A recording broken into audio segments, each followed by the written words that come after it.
Let's record a little bit of this setup before we can actually get started recording the video.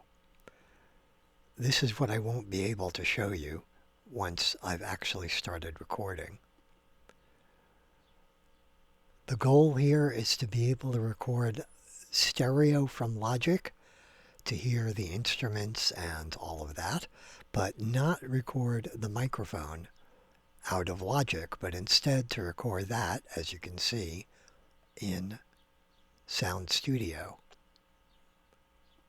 So now I will start the screen recording, and I'll turn this one off.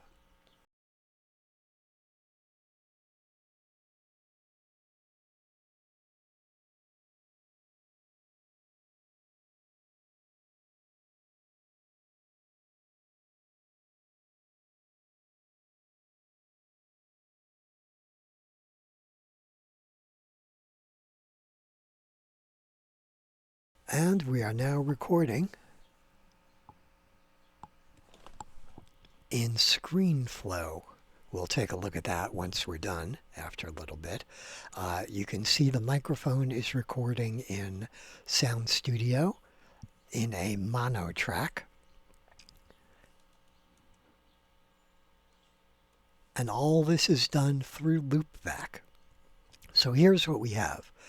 Scarlett Solo is what I have my headset going into, and only one channel because it's a mono microphone on the headset.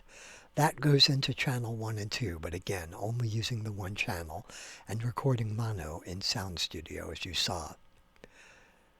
Then what I have is Logic Pro going into channels 3 and 4, which go also out to the audio interface so I can hear in the headphones what's going on. And here is Screenflow. Screenflow is going into 3 and 4 and out to the headphones as well. So that's how we're set up in Loopback and how we're routing all the audio. So now let's go take a quick look at Logic. And here is the piano in Logic on track number 2.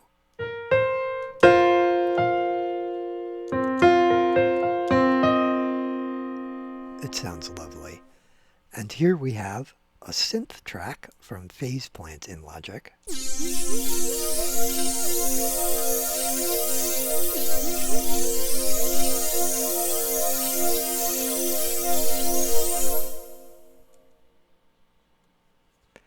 And in Loopback, you can see the voiceover, is on the Scarlett Solo interface. And Logic and the synth audio is going to channels 3 and 4, but not to channel 1, which is reserved only for the voice. And let's take a quick look at Sound Studio. What I've done is I've routed the input left and right from channel 1 in the Scarlett.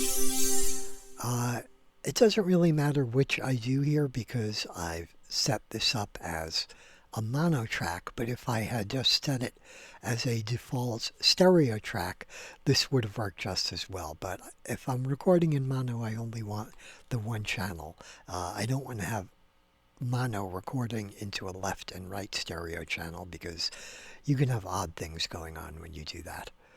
So that's the basic setup. All the audio is routed through Loopback, which is where the magic happens. So the microphone goes to channel 1, which goes to a mono track recorded in Sound Studio. And the stereo tracks out of Logic go through channel 3 and 4, which get recorded in Screenflow. So you get the audio from Logic recorded in stereo in Screenflow, the mono microphone from the headset recorded in mono in Sound Studio. And what I can do now that those are separate, because those are separate rather, when I mix everything together in DaVinci Resolve, I can have the video track, the stereo audio that matches the video, and the mono audio, which is the voiceover. And once I line those up, then I can edit them all separately, cut in and out, and be able to mix the audio from the microphone with the audio from Logic Pro and have peace for all and not drown myself out with synthesizers when I'm talking, or vice versa. So I wanted to give a quick run through of how I've set this up, because it's a little bit complicated, and that would be like 27,000 words if I typed it up and still not clear. But hopefully it's kind of, not, I was going to say obvious, but at least clear what my thinking was and how I've routed all the audio through this. So hopefully that will let others do this with a lot less headache than it took me when I was trying to figure this all out.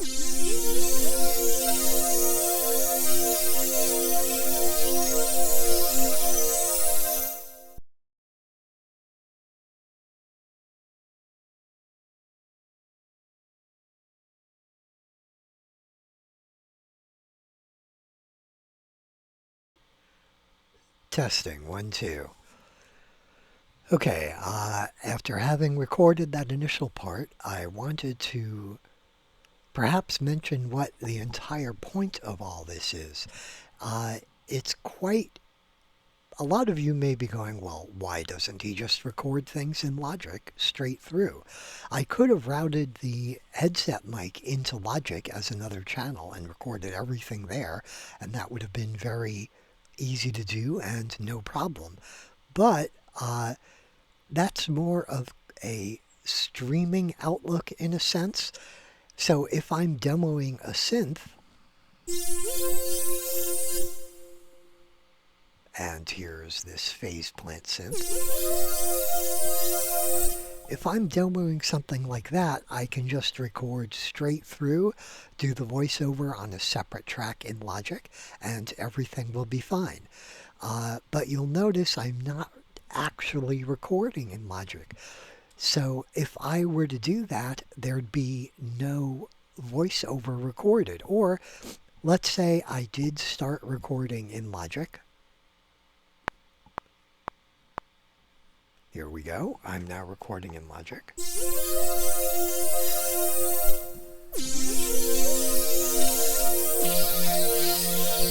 And that's fabulous. The problem is now, if I stop here and I have this segment and I decide to drag it in as a loop and start working in Logic again, I am no longer recording in Logic, and I would lose the voiceover. That's the beauty of doing things separately in two different apps. And now the other issue is that if I'm in Screenflow, which I am now, so I can't really show you anything, the problem is Screenflow will only record stereo. So I would not be able to separate the audio from Sound Studio, which is the voiceover, from the audio in Logic Pro. So they would just be mixed in Screenflow, and that right there is the entire problem. There's no way to keep all the audio sources separate. So the beauty of using Loopback for this is that I can keep every sound source separate. I can monitor everything, I can record everything separately, and then when I get into video editing in DaVinci Resolve, I can mix things the way I like, and everything can be kept as individual tracks. And if I just recorded the audio in Logic, the two problems of having that mixed together with the voiceover audio so you can't separate them in recording them in Screenflow, and the stop-start aspect of demonstrating things in Logic. That's the reason why I have to use several apps and this somewhat complex voice routing in Loopback. It does work. It's not that hard to do, and everything works out fine this way, but it is a little more complicated than I was hoping when I started doing this. So that is the explanation of why I'm bothering to do this at all, because it gives you access to the separate audio channels.